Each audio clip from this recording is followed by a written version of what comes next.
सभी को डॉक्टर गजानंद आर्य का नमस्ते। 10वीं परीक्षा हेतु निर्धारित क्षितिज भाग 2, इसमें से ऋतुराज का जीवन चरित्र और उनके द्वारा रचित कन्यादान, इस कविता के काव्य सौंदर्य और भाव सौंदर्य, शब्दार्थ, प्रश्नोत्तर, इन सब विषय पर चिंतन करते हैं। एनसीईआरटी की पुस्तक क्षितिज भाग 2 में ऋतुराज, आप इनका चित्र देख रहे हैं, कवि का चित्र। ऋतुराज का जन्म सन 1940 में भरतपुर में हुआ। राजस्थान विश्वविद्यालय जयपुर से उन्होंने अंग्रेजी में एमए किया। 40 वर्षों तक अंग्रेजी साहित्य के अध्यापन के बाद अब सेवानिवृत्त लेकर वे जयपुर में रहते हैं। अध्यापन का मतलब होता है पढ़ाना। वैसे उनका मुख्य विषय अंग्रेजी है, पर लेखन की और योग्यता की प्रतिभा उनमें हिंदी की भी थी। सेवानिवृत्ति का मतलब होता है जब नौकरी की सीमा पूर्ण हो जाती है, नौकरी समाप्त हो जाती है, सेवा उसको कहते हैं सेवानिवृत्ति। उनके अब तक 8 कविता संग्रह प्रकाशित हो चुके हैं, जिनमें एक मरण धर्मा और अन्य, पुल पर पानी, सूरत निरत और लीला मुखारविंद प्रमुख हैं।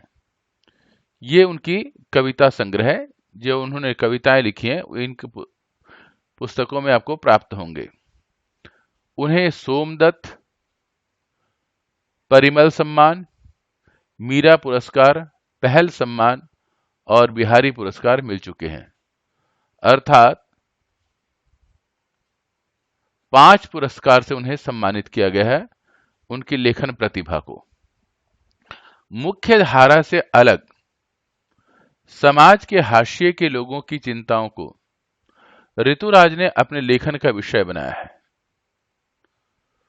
समाज के हाशिए मतलब जो समाज में रहते हैं और ऐसे लोग जो समाज की जो मुख्य धारा है, जो सामान्य, जिसमें सब लोग आराम से जी सकें, जिंदगी को आराम से गुजर बसर कर सकें, उससे वो वंचित हैं। उन लोगों के विषय में लेखक ने, कवि ने वर्णन किया है। उनकी कविताओं में दैनिक जीवन के अनुभव का यथार्थ है।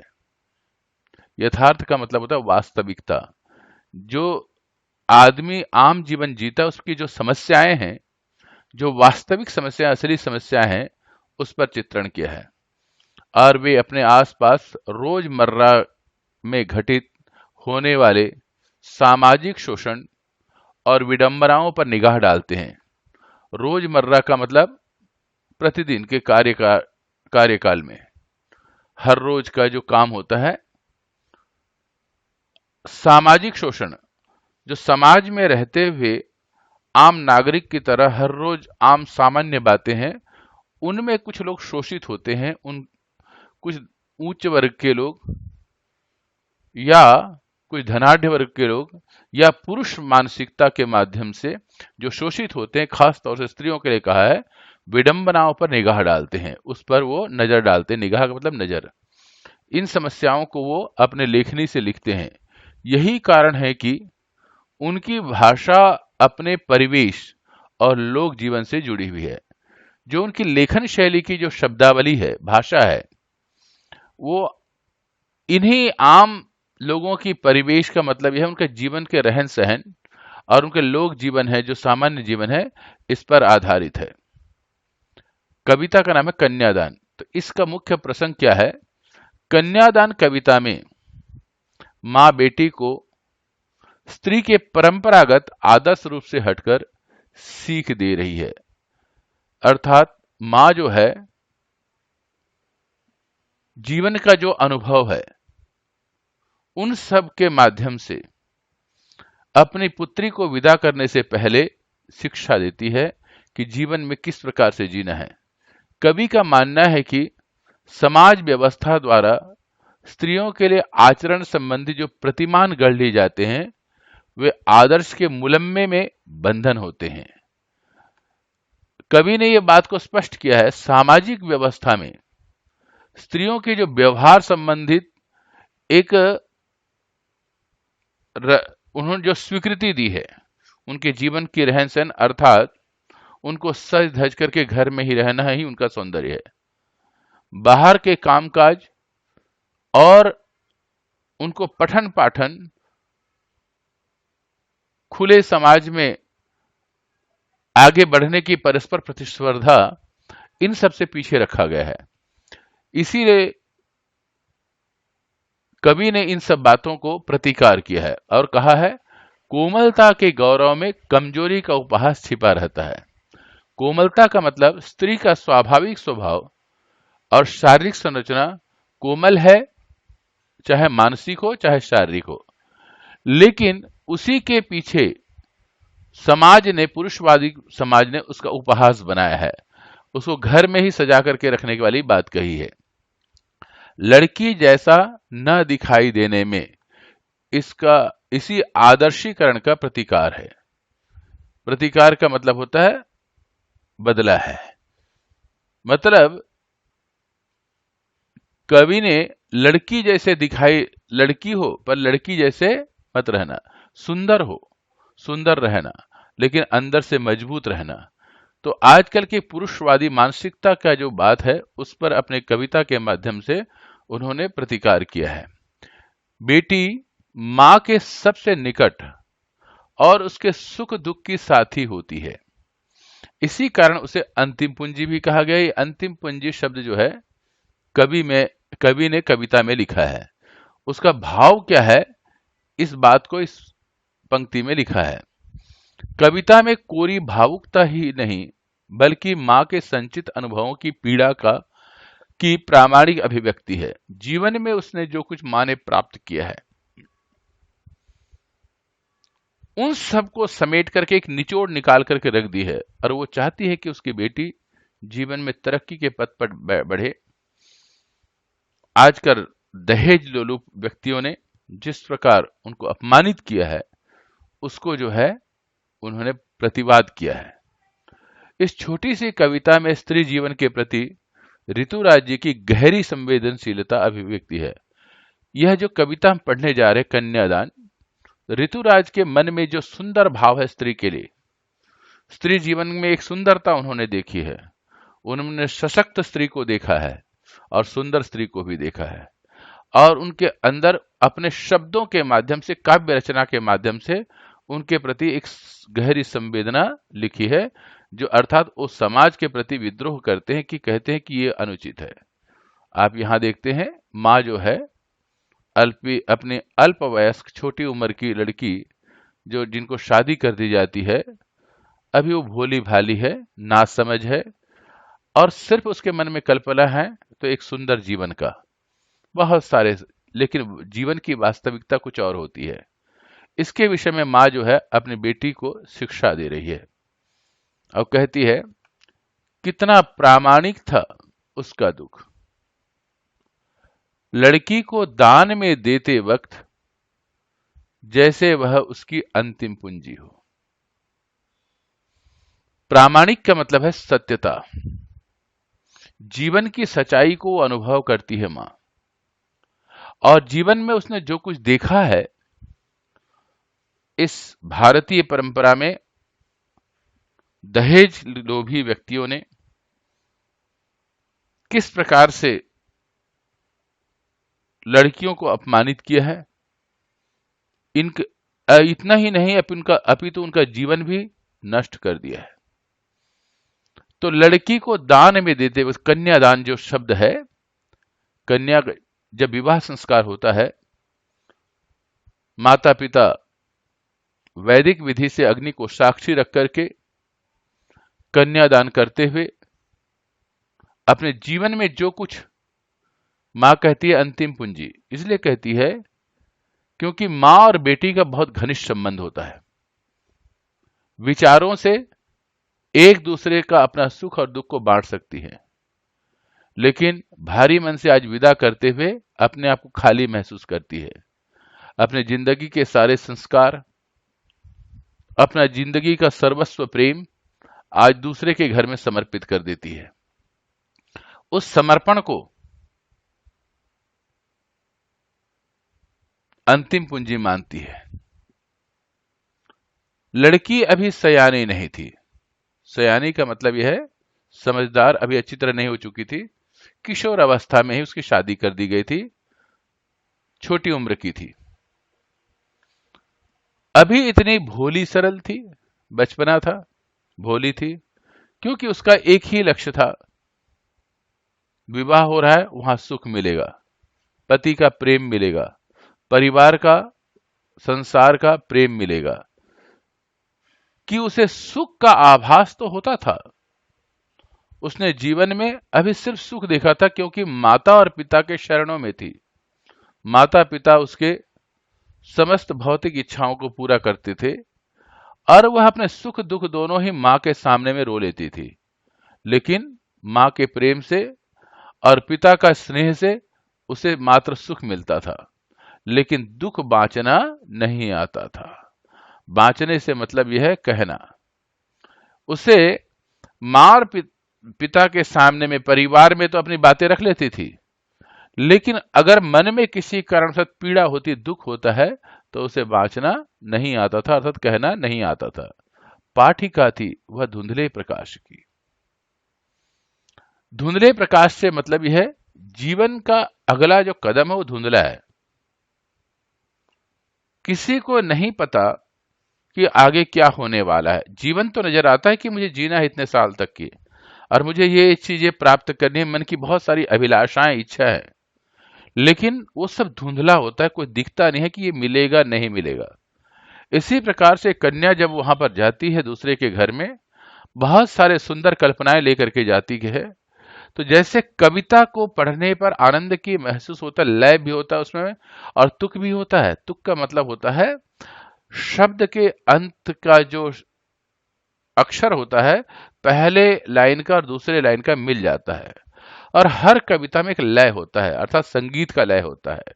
इसी प्रकार से जिंदगी का भी एक लय होता है, एक तुक होता है, एक उद्देश्य, जिससे एक लक्ष्य होता है कि मुझे ये प्राप्त करना है और जीवन इस तरीके से जीना है, वो तुक हो गया।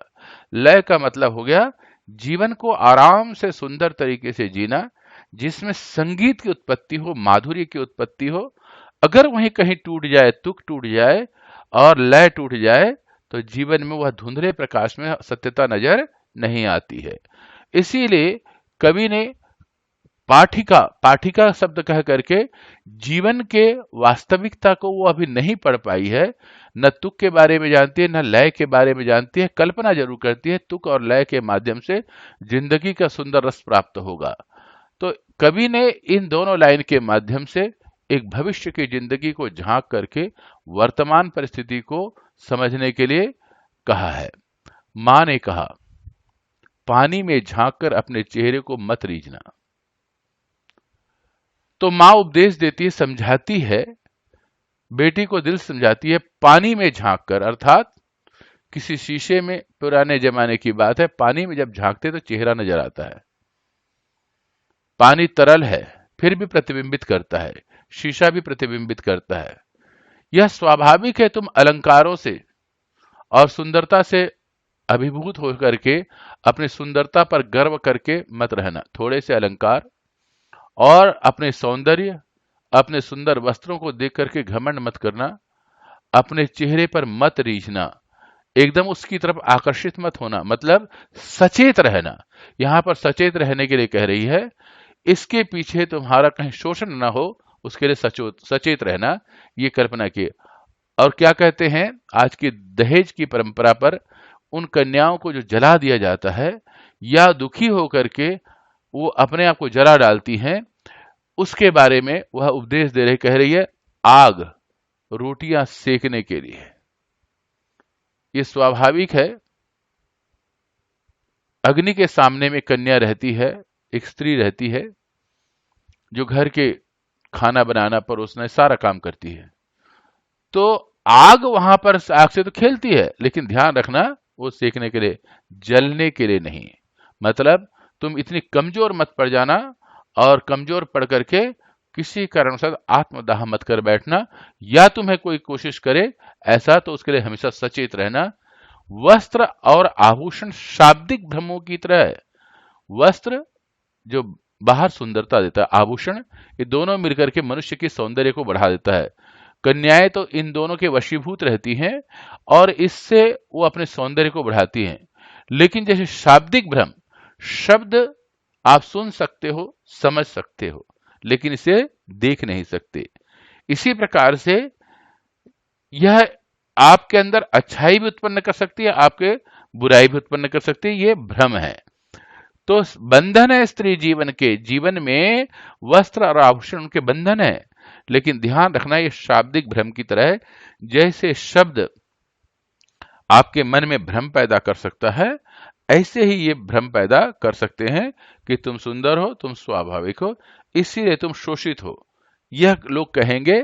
पर इन शब्दों के भ्रम में मत पड़ना। अगर कोई कुछ कहे तो, मां ने कहा लड़की होना पर लड़की जैसे दिखाई मत देना, ये माँ का बहुत ही बड़ा उपदेश दे रहा है। वो कहती है कि माँ कहती है, देखो मैंने जीवन में बड़ी कठिनाइयां देखी हैं, उन शब्दों का, उन सारे जीवन के निचोड़ का मैं इन शब्दों में पिरो देना चाहती हूं। तुम लड़की हो, लड़की की तरह रहना, पर अंदर से इतना सशक्त और मजबूत रहना कि लड़की की तरह, जैसे लड़की कोमलांगी है, सुंदर है, तो सिर्फ इसी कोमलता और सुंदरता, वस्त्र और आभूषण के पीछे रह करके अपने जीवन को मत गंवा देना, पर अंदर से दिखाई मत देना, अंदर से तुम सशक्त और मजबूत रहना। कवि ने समाज की समस्याओं को यहां पर रखा है। आज समाज में अनेक सारे दहेज लोभी और पुरुषवादी मानसिकता की वजह से उनको इतना दबा करके रखे हैं, जिसकी वजह से कवि को समाज को सचेत करने की आवश्यकता पड़ी है। यह एक सामाजिक सत्य है, जिसके कारण आज हमारे समाज का यह कोड कहलाता है।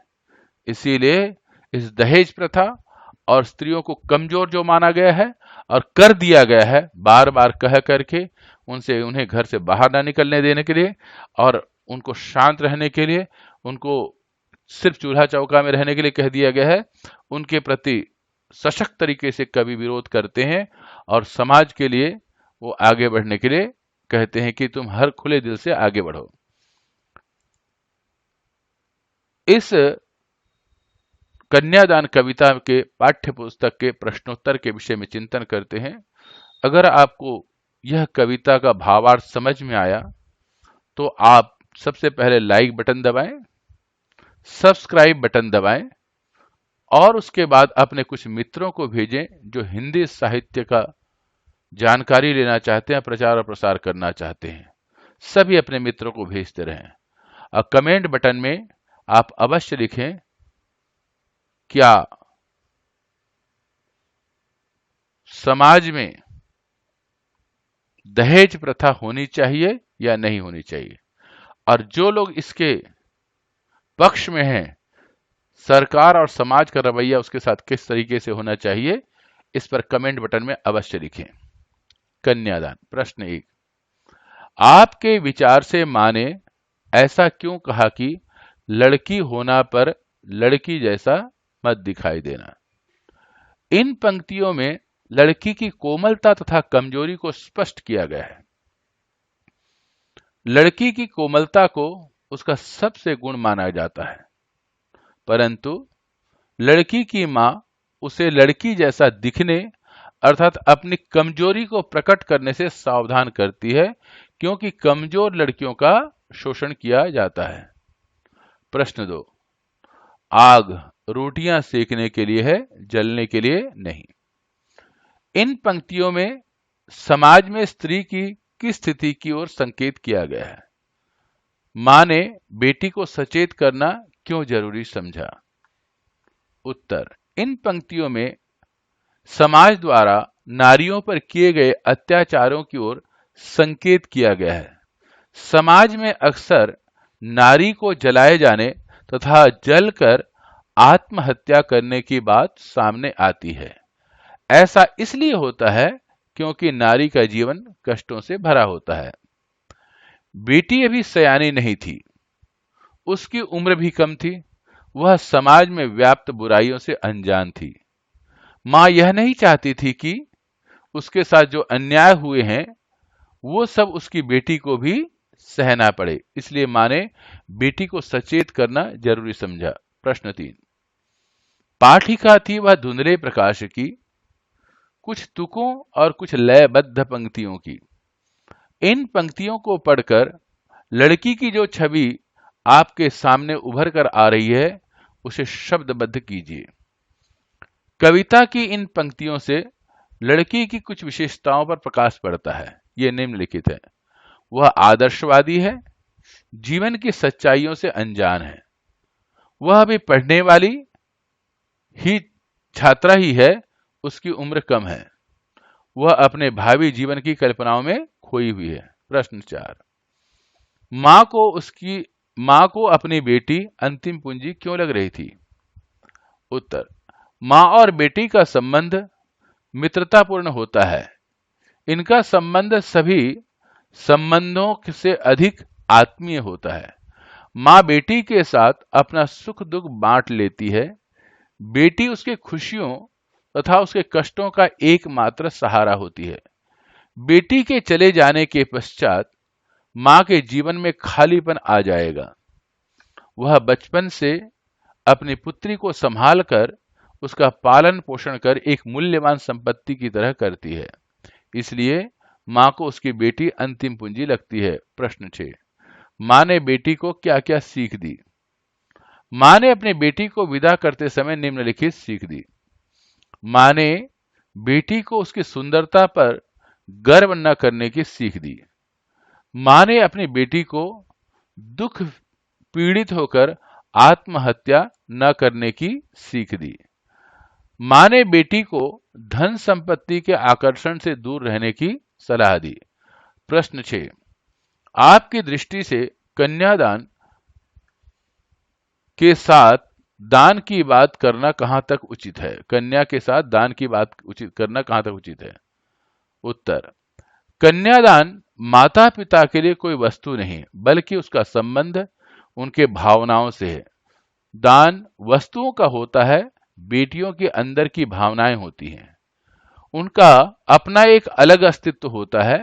विवाह के पश्चात उसका संबंध नए लोगों से जुड़ता है, परंतु पुराने रिश्तों को छोड़ देना दुखदायक होता है। अतः कन्या का दान कर उसे त्याग देना उचित नहीं। अगर आपको यह प्रश्नोत्तर समझ में आया तो लाइक बटन दबाएं। आप इसे अपने शब्दों में भी लिख सकते हैं, हमने इसके उत्तर देने का प्रयास किया है।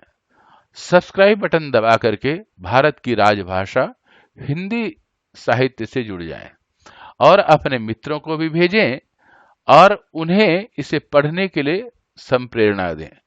कमेंट बटन में अवश्य लिखें, कन्यादान के समय जो भारतीय समाज में दहेज की परंपरा है यह अच्छा है या बुरा है, यह अब अवश्य अपने विचार लिखें। इन्हीं शब्दों के साथ डॉक्टर गजानंद आर्य का नमस्ते। मां सरस्वती की कृपा और आशीर्वाद सबके ऊपर बना रहे और सभी विद्या के क्षेत्र में तरक्की के पथ पर अग्रसर हों। इन्हीं शब्दों के साथ सब्सक्राइब बटन दबाएं और अगले वीडियो में आपको प्राप्त हो जाएगा। सबको नमस्ते।